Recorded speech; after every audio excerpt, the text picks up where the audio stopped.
Hello दोस्तों, मैं अंजलि त्रिवेदी आपके अपने चैनल एक्सप्लोरिंग स्टडी में आप सभी का स्वागत करती हूँ। दोस्तों, आज हम लोग डिस्कस करेंगे हिंदी का एक बहुत ही इम्पॉर्टेंट टॉपिक जिसका नाम है सर्वनाम। दोस्तों, इसके पहले वाले वीडियो में हमने संज्ञा को डिटेल में डिस्कस किया था। यदि आपने संज्ञा वाला वीडियो नहीं देखा है तो उसे देख लीजिए। उसमें मैंने संज्ञा को बहुत ही अच्छे से एक्सप्लेन किया है। यदि आप वो वीडियो देख लेते हैं तो संज्ञा से रिलेटेड कोई भी क्वेश्चन आप आसानी से कर लेंगे। दोस्तों, उस वीडियो में भी मैंने प्रीवियस ईयर क्वेश्चंस डिस्कस किए थे जो कि बेहद इम्पॉर्टेंट हैं। दोस्तों, उसी कड़ी को आगे बढ़ाते हुए हम आज सर्वनाम को भी डिटेल में डिस्कस करेंगे। दोस्तों, ये टॉपिक भी एग्ज़ाम की दृष्टि से मोस्ट इम्पॉर्टेंट है। और हाँ दोस्तों, वीडियो को एंड तक ज़रूर देखिएगा।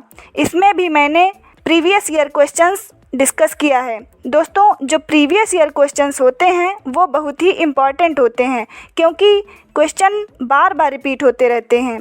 दोस्तों, ये वीडियो केवल डीएलएड के लिए ही नहीं अपितु टेट, सीटेट, सुपर टेट या अन्य कोई कॉम्पिटिटिव एग्ज़ाम के लिए भी ये वीडियो काफ़ी बेनिफिशियल है। दोस्तों, वीडियो में बीच बीच में मैं और भी इम्पॉर्टेंट बातें डिस्कस करूँगी, इसलिए वीडियो को बिना स्किप किए हुए एंड तक ज़रूर देखिएगा। और हाँ दोस्तों, यदि आप चैनल पर पहली बार आए हैं तो चैनल को सब्सक्राइब करना बिल्कुल भी ना भूलें। वीडियो को लाइक करें और शेयर करें ताकि और भी दोस्तों को हेल्प मिल सके। तो आइए दोस्तों, सेशन को स्टार्ट करते हैं। तो आइए दोस्तों, हम सबसे पहले जानेंगे सर्वनाम क्या है और इसकी क्या परिभाषा है। दोस्तों, संज्ञा के स्थान पर प्रयोग होने वाले शब्दों को सर्वनाम कहते हैं, जैसे मैं, तुम्हारा, आपका, अपना इत्यादि। दोस्तों, ये जो सर्वनाम शब्द होते हैं वे विकारी शब्द हैं जो कि दो शब्दों सर्व और नाम से मिलकर बने होते हैं, जहाँ पर सर्व का अर्थ है सबका, अर्थात सर्वनाम का शाब्दिक अर्थ है सबका नाम। दोस्तों, सर्वनाम शब्द का प्रयोग किसी व्यक्ति विशेष के लिए नहीं किया जाता बल्कि संज्ञा शब्दों की पुनरावृत्ति को रोकने के लिए किया जाता है। सर्वनाम शब्दों का प्रयोग वाक्य में करने से वाक्य का अर्थ नहीं बदलता है बल्कि वही अर्थ बना रहता है।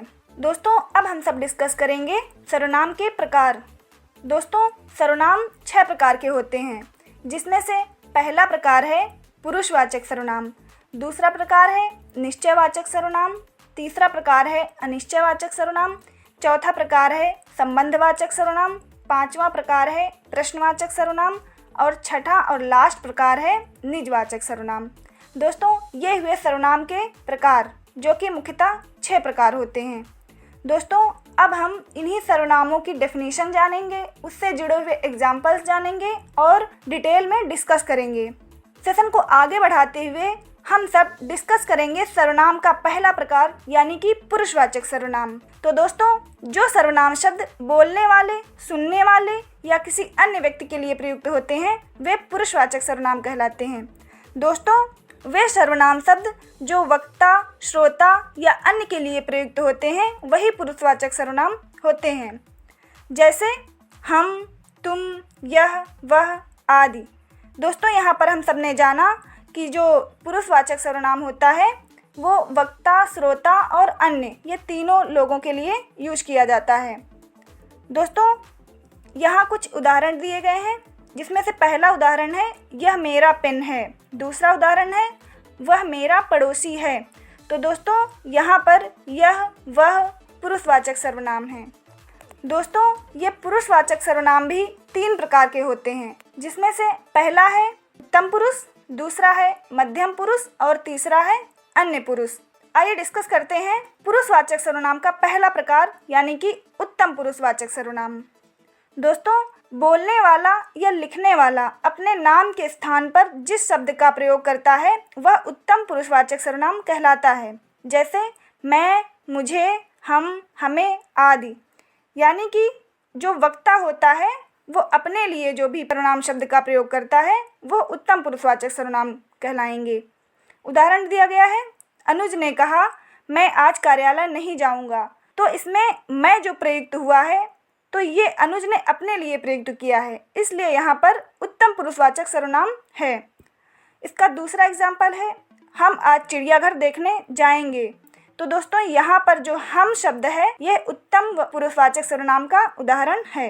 दोस्तों ये जो उत्तम पुरुषवाचक सर्वनाम होते हैं उनमें से मैं, हम, मुझे, मैंने, मेरा, मुझको, हमको, हमें इत्यादि वर्ड पुरुषवाचक सर्वनाम के अंतर्गत आते हैं, जिसमें से ये उत्तम पुरुषवाचक सर्वनाम है। आइए चलते हैं पुरुषवाचक सर्वनाम के दूसरे प्रकार की ओर, जिसका नाम है मध्यम पुरुषवाचक सर्वनाम। तो दोस्तों जिससे बात की जाती है या सुनने वाले के लिए जिस सर्वनाम का प्रयोग किया जाता है उसे मध्यम पुरुषवाचक सर्वनाम कहते हैं। तो दोस्तों यहाँ पर जब वक्ता और श्रोता दो लोग उपस्थित हों और वक्ता श्रोता से जो भी बात करता है तो जो सुनने वाला होता है यानी कि श्रोता वो मध्यम पुरुषवाचक सर्वनाम होता है। जैसे तू, तुम, मुझे, तुमको, तुम्हें, आप, आपको, ये मध्यम पुरुषवाचक सर्वनाम है। उदाहरण है तुम बहुत चालाक हो। तो यहाँ पर दो लोग हैं, एक है वक्ता और दूसरा है श्रोता। तो वक्ता जो है वो श्रोता से बोल रहा है तुम बहुत चालाक हो। तो यहाँ पर वक्ता श्रोता से बात कर रहा है, इसलिए तुम जो है यहाँ पर मध्यम पुरुषवाचक सर्वनाम होगा। इसी प्रकार आप कल दिल्ली जाओगे, यहाँ पर भी जो आप है वो मध्यम पुरुषवाचक सर्वनाम है। दोस्तों अब हम जानेंगे तीसरा पुरुषवाचक सर्वनाम जो कि है अन्य पुरुषवाचक सर्वनाम। बोलने वाले और सुनने वाले के अलावा जिसके बारे में बात की जाती है उसके लिए प्रयोग होने वाला सर्वनाम शब्द अन्य पुरुषवाचक सर्वनाम कहलाता है।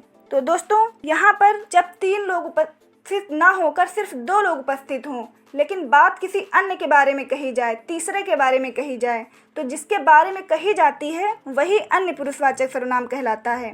उदाहरण है अभिनय आज शहर से बाहर है।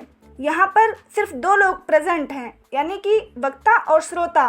वक्ता जो है वह श्रोता से बोल रहा है कि अभिनय आज शहर से बाहर है। तो जो अभिनय है वो अन्य पुरुषवाचक सर्वनाम है। इसी प्रकार मुदित, कुलदीप और प्रदीप मित्र हैं। मुदित, कुलदीप और प्रदीप ये तीनों अन्य पुरुषवाचक सर्वनाम होंगे। दोस्तों हम सब ने डिस्कस किया पुरुषवाचक सर्वनाम, उसका एग्जाम्पल्स और पुरुषवाचक सर्वनाम के प्रकार, उनकी परिभाषाएं और उनके उदाहरण।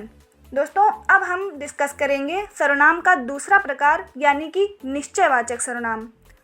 तो दोस्तों जो सर्वनाम शब्द निकट या दूर की किसी निश्चित वस्तु या व्यक्ति की ओर संकेत करते हैं वे निश्चयवाचक सर्वनाम कहलाते हैं। तो दोस्तों इसके नाम से ही ज्ञात हो रहा है कि किसी निश्चितता का रूप हो जहाँ पर, जैसे कि यह मेरा घर है। तो दोस्तों यहाँ पर एकदम निश्चित बताया गया है, एकदम श्योर होकर यह बताया गया है कि यह मेरा घर है, इसलिए यहाँ पर निश्चयवाचक सर्वनाम हो जाएगा। उसी प्रकार ये मेरे भाई हैं, वह आयुष का घर है, वे मेरे मित्र हैं। तो यहाँ पर ये, वह और वे ये सब निश्चयवाचक सर्वनाम के अंतर्गत आएंगे। कुछ निश्चयवाचक सर्वनामिक शब्द हैं जैसे यह, वे, वह, वे आदि।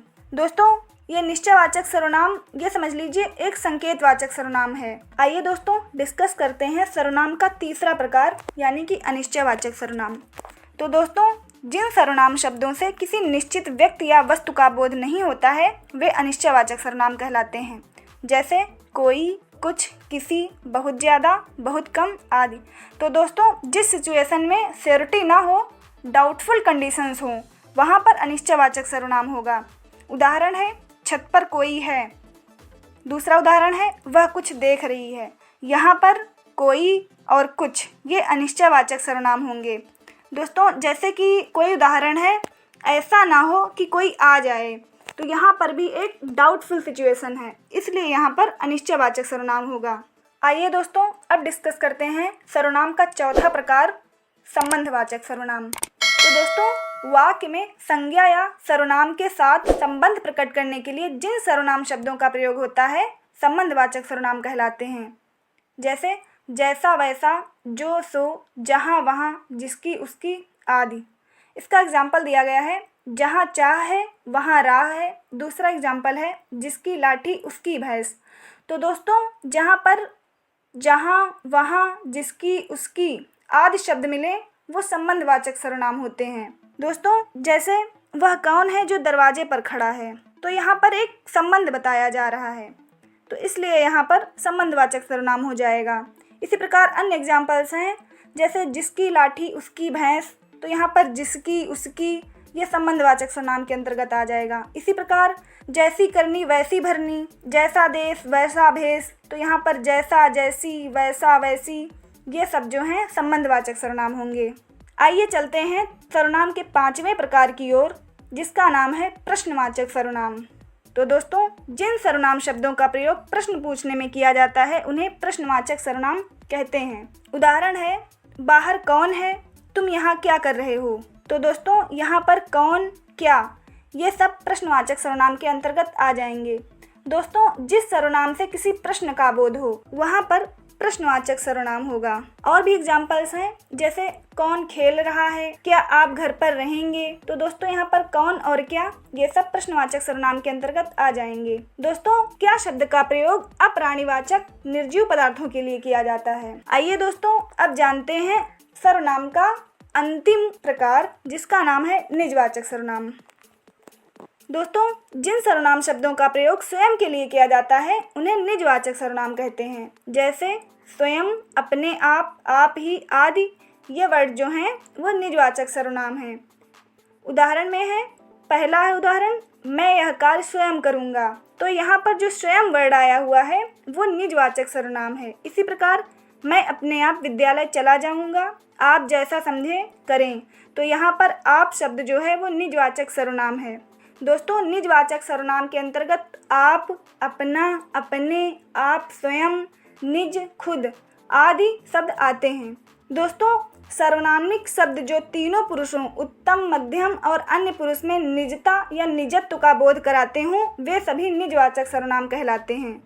दोस्तों, आप शब्द का प्रयोग केवल श्रोता के लिए अगर हो तो वहाँ पर पुरुषवाचक सर्वनाम होगा, और यदि स्वयं के लिए हो तो वहाँ पर निजवाचक सर्वनाम होगा। हम लोगों ने डिस्कस कर लिया है सर्वनाम और उसके प्रकार और उससे जुड़ी हुई सारी जानकारियाँ। अब दोस्तों, हम डिस्कस करेंगे परीक्षा में पूछे गए प्रीवियस ईयर क्वेश्चंस, जिसमें से पहला क्वेश्चन है, जिस शब्द का प्रयोग संज्ञा के स्थान पर होता है उसे क्या कहते हैं। तो दोस्तों, अभी हम लोगों ने पढ़ा है कि संज्ञा के स्थान पर प्रयोग किए जाने वाले शब्दों को सर्वनाम कहते हैं। दूसरा क्वेश्चन है, पुरुषवाचक सर्वनाम किसे कहते हैं, उसके भेदों का उल्लेख कीजिए।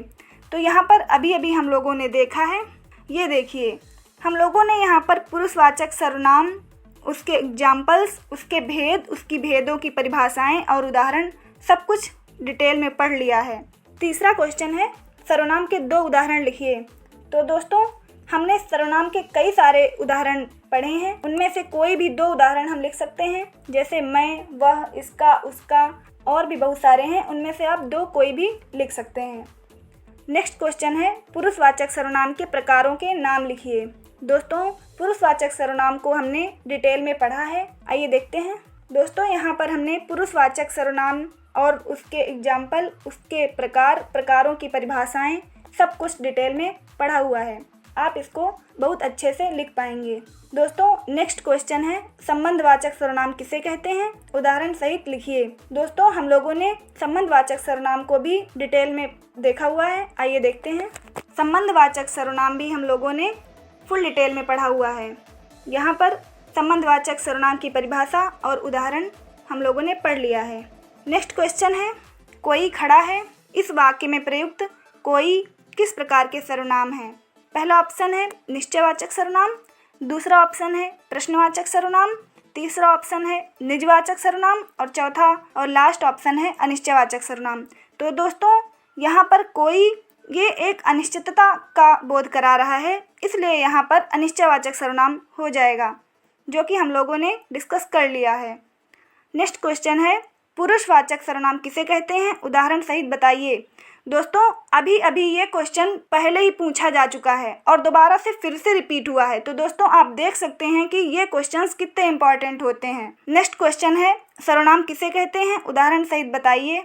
तो दोस्तों, सर्वनाम की डेफिनेशन और उदाहरण सब हम लोगों ने डिस्कस किया हुआ है, आइए देखते हैं। ये देखिए दोस्तों, हम लोगों ने सर्वनाम की परिभाषा और उदाहरण डिस्कस कर लिया है। लास्ट क्वेश्चन है, संज्ञा के स्थान पर प्रयुक्त होने वाले शब्द कहलाते हैं। पहला ऑप्शन संज्ञा, दूसरा ऑप्शन सर्वनाम, तीसरा ऑप्शन विशेषण और चौथा ऑप्शन क्रिया। तो दोस्तों, अभी हम लोगों ने पढ़ा था संज्ञा के स्थान पर प्रयुक्त होने वाले शब्दों को सर्वनाम कहते हैं। और दोस्तों, ये प्रश्न फिर से दोबारा रिपीट हुआ। दोस्तों, हम लोगों ने सर्वनाम क्या है, सर्वनाम की परिभाषा, सर्वनाम के उदाहरण, सर्वनाम के प्रकार और प्रकारों की परिभाषाएं विद एग्जाम्पल्स सब कुछ अच्छे से डिस्कस कर लिया है। दोस्तों, इस वीडियो में इतना ही। मिलते हैं अगले वीडियो में। Over and out.